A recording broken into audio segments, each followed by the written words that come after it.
Let's welcome to the CJU stage CJ's Senior Director, Data Science and Analytics, Colin Johnson, and Agency Managing Director, Tom Saulsbury-Hunter.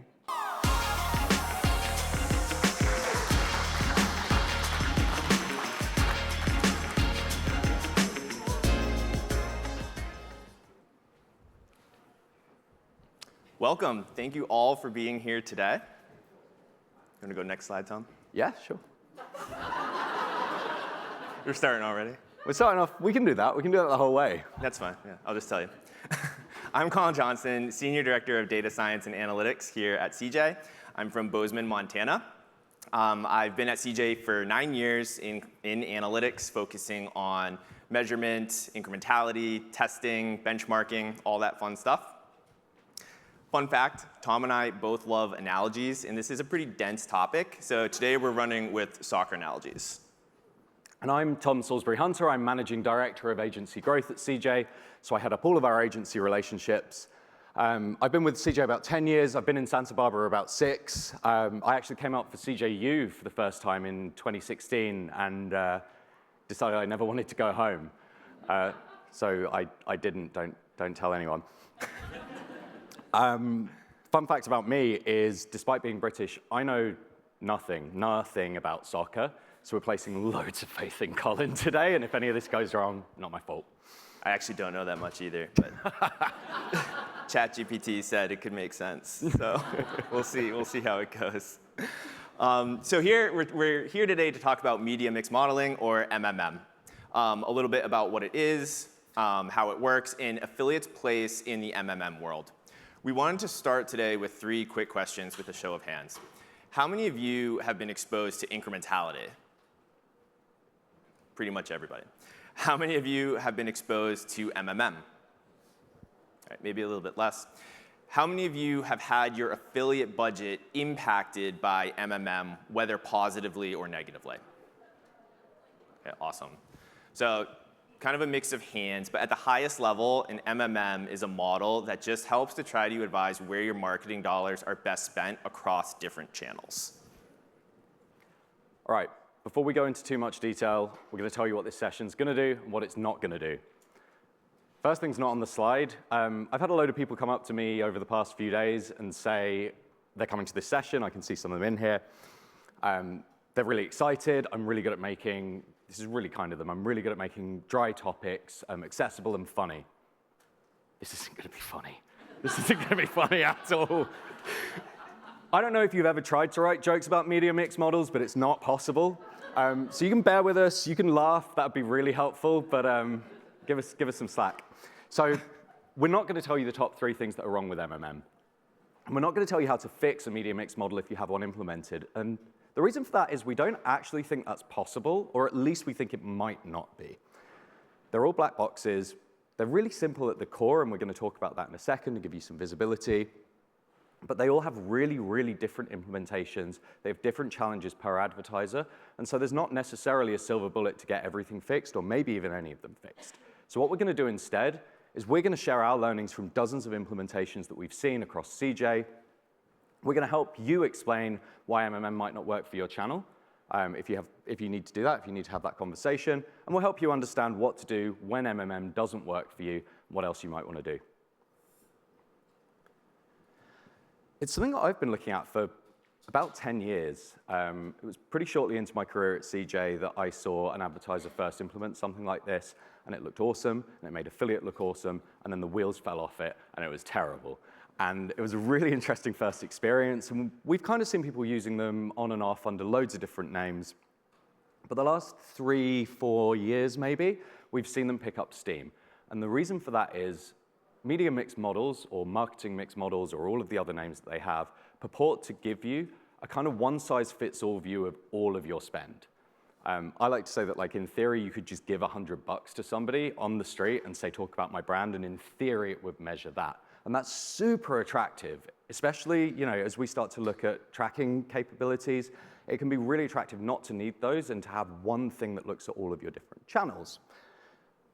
But we also saw a couple of things that really concerned us. We saw, one, that often channel managers, affiliate managers don't know they're being implemented. And these are really pernickety things to implement. They take a lot of specialty. And so if you're not involved in the implementation, and you're seeing the outputs, that can cause problems. The other thing that we saw was we'd see the same MMM vendor applied across two similar advertisers with very similar strategies, and we'd see completely different results. Or even more concerningly, we'd see one advertiser switch between one vendor and another, and they would see completely different results, completely different recommendations from switching vendors. Now, for something that's meant to be an objective model that gives you a single reliable output, that should never happen, right? And so we started digging into why, and we wrote this white paper. There's a little scan there that if you do want to get phones out, you can scan it, or you can find it by Googling. But we also ran this session as well. So we're going to do an MMM 101 section. It's really funny. I've had a bunch of different conversations recently where people describe to me the type of analysis that they're doing, and they end up describing an MMM, but they don't even necessarily know that's what they're running, or it's called something different, like a custom name through a vendor. But really what an MMM is doing, like we said, is trying to correlate your spend for individual channels against top-line revenue. So it does this looking at contribution rather than correlation. Here we have a last click budget. This is advised by attribution, so last click. All it's doing is saying which channel had the last touch point or the last click before a conversion was made, and then it tells you how your budget is best spent, so whether using ROAS or another metric. It does this using some sort of attribution, so it needs to look at Google or Adobe to help you determine this, or maybe something in-house. Here we're looking at a budget that is advised by MMM. It's obviously different than the one we were just looking at, and that's because MMM is using contribution and correlation in order to help determine that budget.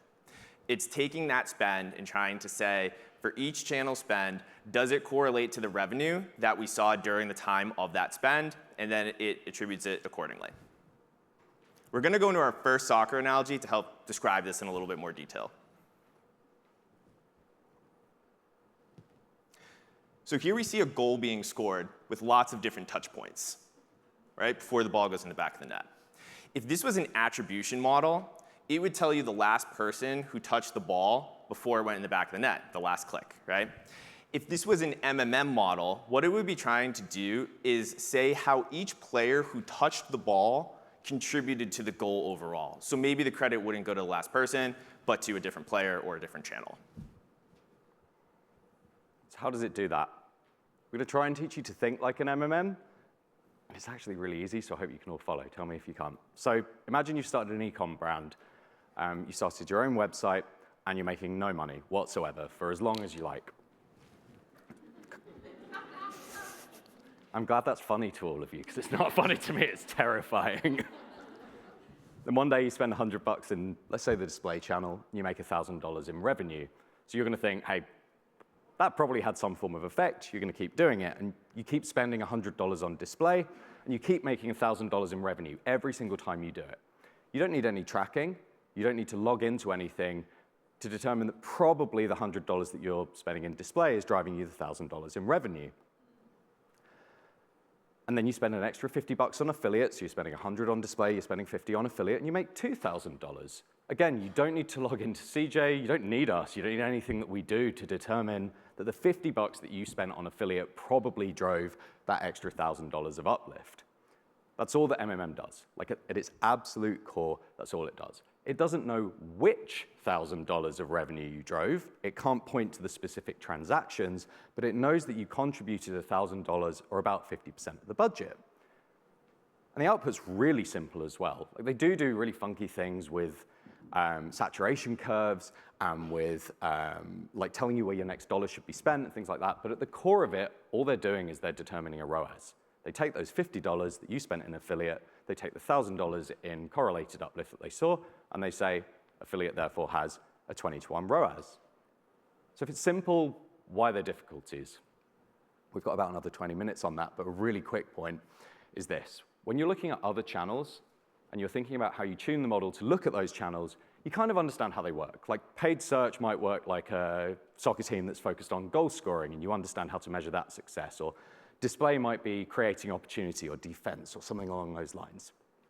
You've got individual soccer teams there, and you understand how they behave. But affiliate doesn't have that. Affiliate has paid search within it, has email, we have display, we have different forms of display, publishers doing display, you doing homepage placements. All of these different channels that function within affiliate mean that you're not really looking at the contribution of an individual soccer team, you're looking at the contribution of an entire soccer league. And that's way more difficult. Instead of looking like Colin's example, it looks a bit more like this. This is 100 first graders playing a Japanese professional team. The rest of the match is terrible.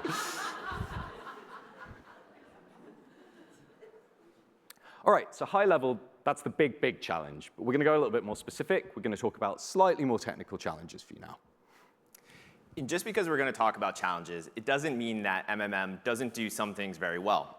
These are just some of the things or issues that we've seen specific to affiliate. Button's not working. The first one we're going to talk about is GIGO, the acronym, or garbage in, garbage out.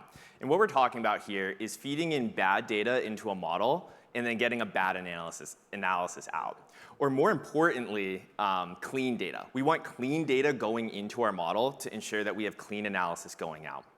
And while this is one of the easiest mistakes to make within feeding these data into these models, it's also one of the easier ones to fix. So these are all real-world examples of times in consultations or connects with clients where we've seen unclean or bad data going into the models. So the first ones are the proxies for spend. A lot of times these models use impressions as a proxy for spend. As we said, we're trying to correlate spend to overall revenue, so they use impressions. Oftentimes we don't have that in affiliate, so we use clicks. So we're using clicks as a proxy for impressions as a proxy for spend, which can obviously lead to issues and give you unclean results out on the other end. The other one is incorrect spend dates. A lot of times people come to analysts or your data team and they say, we need a commission detail report, right? So just overall sales numbers by a certain date without much detail than that. They pull that data and they give it to you. And sometimes what I've seen this go into a model where they're putting in the posting date or the accounting and invoice date rather than the event date into the model. So if you have your spend going into the wrong date of the model, it's not going to correlate to any sales, right? It's actually going to give you a bad ROAS for affiliate if you're saying the invoice date is in November, but those dollars paid were from July. Like that's a huge problem, something that we've seen. Not including total spend. You don't want to just have your commissions in the model. You also want to have your flat fees, your bonuses, your media placements. The more spend you have in there, the better, because that's going to help you to correlate to that top overall company revenue. If you don't have that in there, the model's going to have a really hard time picking up that signal.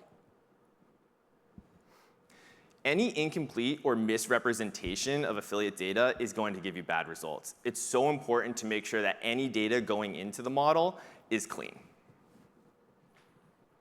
So as well as garbage in, garbage out, we see a huge issue with unexpected behavior going in and garbage coming out. So this isn't necessarily things that didn't happen, it's things that did happen that the model didn't expect. So imagine you've created a robot, and that robot can predict the output of soccer matches perfectly. It watches the first 5-10 minutes, it knows what the weather is, it knows who's on the field, it knows how hard the pitch is, and it can tell you what the score of the game is going to be. And it does that 100 times. You're really pleased, but then 101st time, something expected happens. Say a dog runs onto the soccer field. This is, again, real. I feel like I have to say that because of AI now. You have to tell people these are real things. Now, the model can't see that. The model's not going to have an input for a dog going onto the field, but it is going to see the kind of wonky output that that creates, and it might predict that there are going to be 20 goals in the soccer match, and Colin tells me that's impossible. Like, no soccer match ever has 20 goals, right? Not often, okay. From what I know. So you constrain the model. You'll tell the model, hey, that's not realistic. Maybe I'll cap your predictions at 8 or 10. Instead of trying to predict every unpredictable thing that could happen, you try to just tell it sensible constraints for the outputs so that unpredictable things don't send it wild.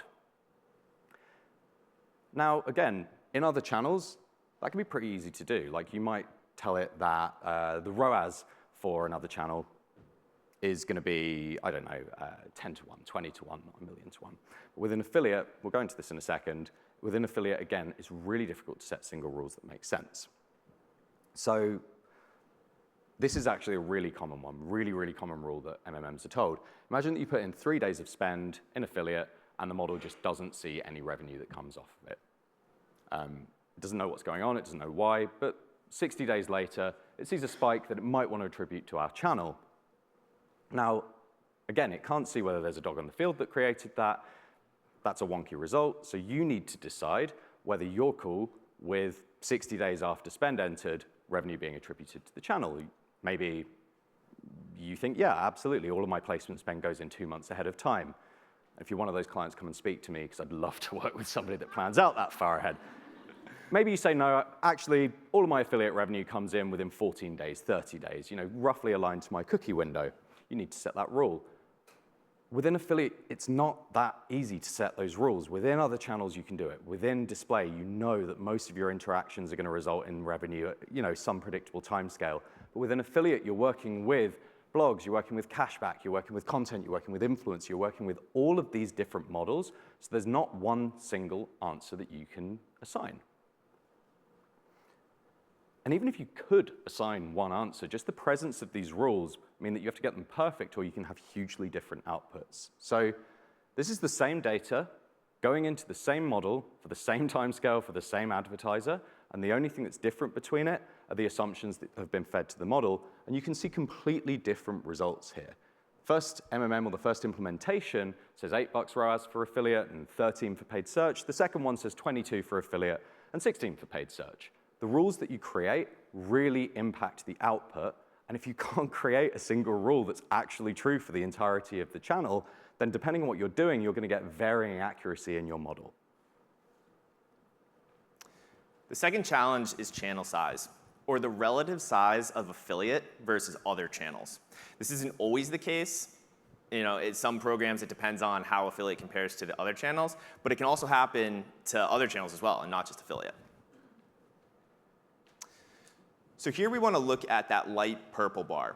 That's representing our baseline affiliate spend, or our normal spend that we're getting from commissions, from our normal daily activity. On top of that, we have the dark purple bar that represents our fluctuations in affiliate spend, or the change, right? That could be our media placements, our bonuses, and things like that. As you can see, it's pretty easy to correlate when we have those fluctuations. We can also see an increase in top-line revenue. The blue bar at the top represents our overall business revenue, right? So not just affiliate. Here, the blue bar represents total media spend. So all the other channels spend combined.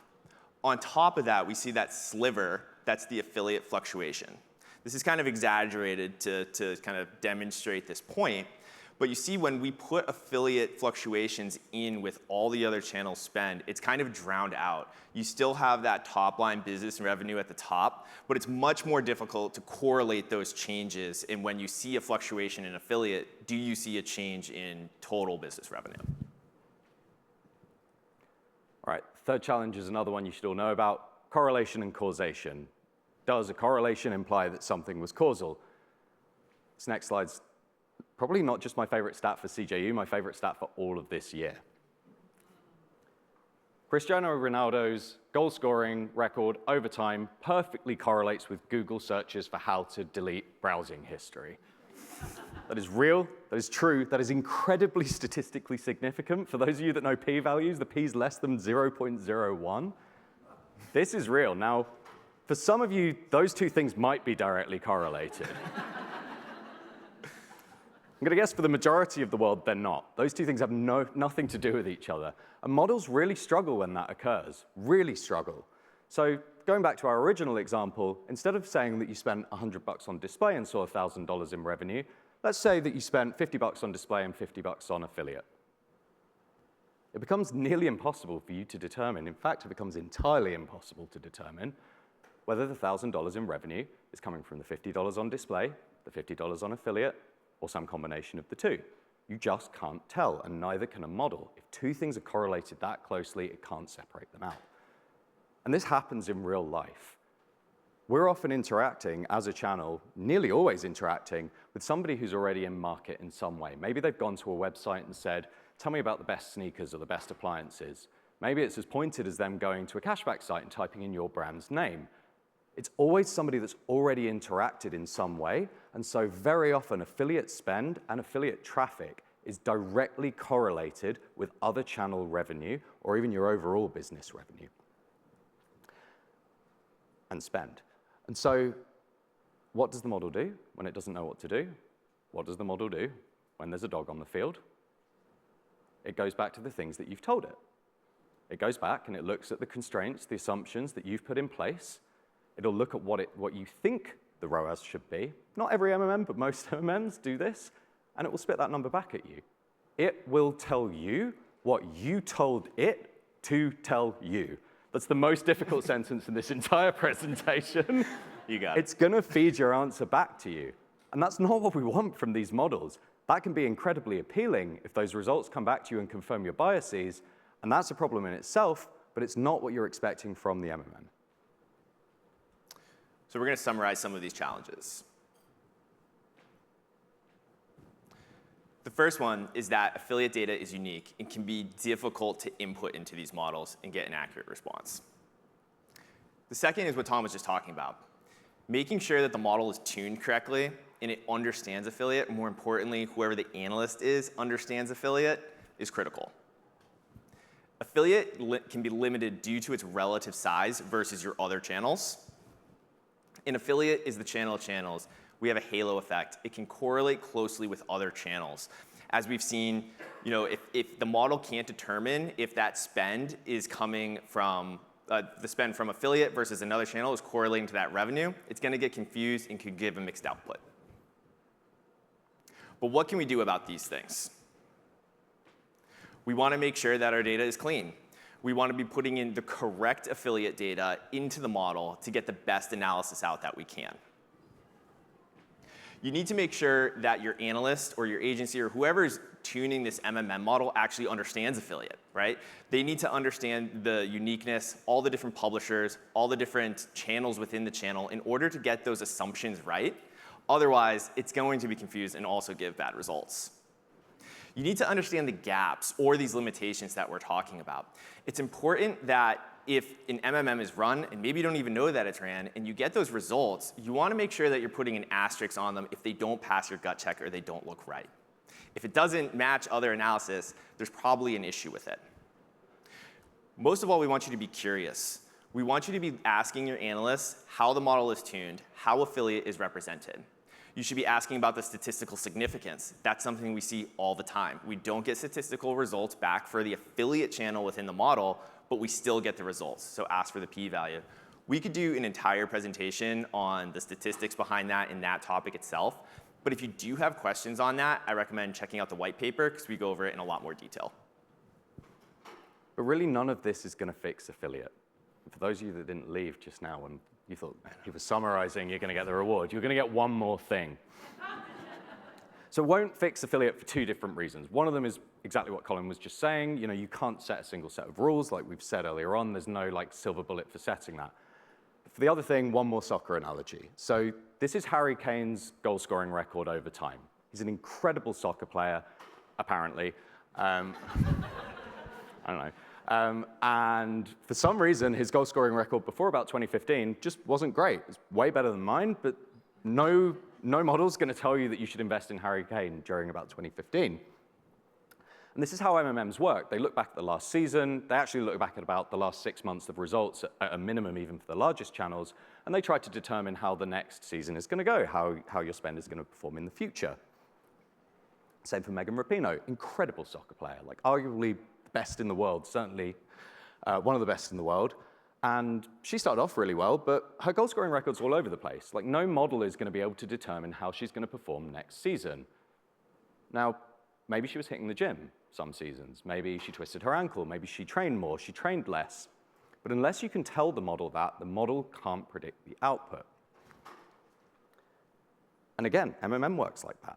You can tell a model, here are the things that have changed, so that you can make a better prediction based on the last 6 months, what's going to happen in the next 6 months. And within display, within paid search, within other channels, that can be a lot easier to do.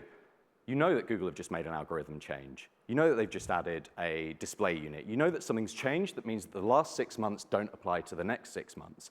But again, with the entire soccer league of things happening within affiliate, it can be really difficult to keep track. So what do you need to do? You need to keep track. You need to know whether your players have hit the gym. You need to know whether your affiliate publishers have introduced new audiences, whether they've been doing something substantially different with competitors, whether they've changed strategies in some way. And you either need to feed that into the model, or if you can't feed that into the model, you need to work with whoever it is that's assigning budgets to understand that the last 6 months of data, last 12 months of data, probably won't apply to the next 6 or 12 months. So how do you do that? How do you tell if your players have been hitting the gym? We love data at CJ. We have lots of different reports, thought leadership papers, benchmarking to help you determine what is going on in your paper. From cross-channel journey to on-demand benchmarking, we can let you know what's going on within your program to ensure that it's included in the model and it's tuned correctly. We want to leave you with some parting thoughts. As you've seen, it can be really difficult to measure MMM within, measure affiliate within MMM models. A lot of times people see MMMs as a clear lens in which to make all marketing decisions off of, decisions that can impact your budget for the next year. But the issue is that these models can have a tint to them and have a negative bias towards affiliate. We recommend that you take a nuanced approach and use lots of different analyses in order to advise your budgets overall. We think you should look at your MMM, but also bounce those results off of your benchmarking, your A/B testing, your elasticity testing with individual publishers, and make a nuanced decision in order to get the best analysis possible. All right, that's all we've got time for today. That really is, with 30 seconds off. We nailed it on timing. We didn't have time for Q&A. This was meaty as well, so we've set up in the Discovery lab directly after this. We're going to be there for about half an hour. If you have any questions, you just want to come and chat to us, you want to tell me that I know nothing about soccer, great. Come see us. Thank you. Thank you.